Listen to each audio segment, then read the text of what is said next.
Ang mga kapatid nating kasing Katoliko bumisita sa iba't ibang simbahan para ipagdiwang ang pagkabuhay ni Jesus. At live mula sa Maynila, nasa frontline ng balitang yan, si Bea de Guzman. Bea, kumusta naman ang pagdiriwang dyan?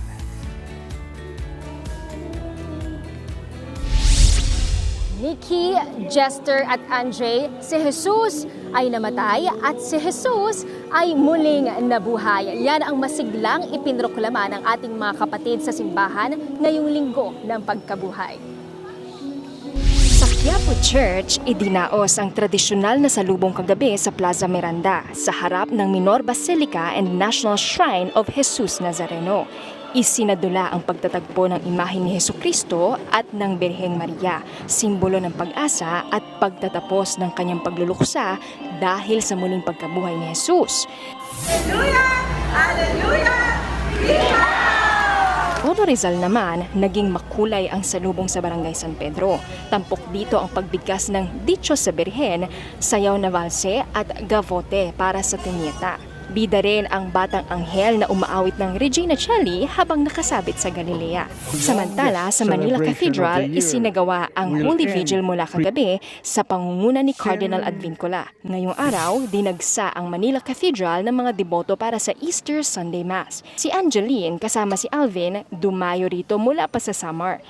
Para rin po ma-honor natin yung kanyang sacrifices para po sa atin. Napili din po namin itong Manila Cathedral na puntahan or magbakasyon kasi parang historical din po yung place and then mas maganda siyang tingnan lalo na kapag ngayon na linggo ng pagkabuhay din yung simbahan, parang ang gandang tingnan, lang po yung vibes, ang ganda lang po. Para naman sa magkaibigang John at Willie, mahalagang bago makabalik sa trabaho ay mapagdiwang ang muling pagkabuhay ni Jesus. Parang nagre-renew din tayo sa sarili natin, no? So yung spiritual natin, parang nare-renew din. And every year, yun yung laging gawin namin na kahit gaano ka-busy, syempre bukas babalik na sa work, dapat may time pa rin na at least makadaan sa isa sa simbahan. Nakiisa naman si Pangulong Bongbong Marcos sa araw ng pagkabuhay. Hinikayat niya ang publiko na piliin ang malasakit kaysa sa pagwawalang bahala, ang pagiging bukas palad kaysa sa pansariling kapakanan at ang pagkakaisa kaysa sa pagkakahati-hati. Reconcile sinners to the Father.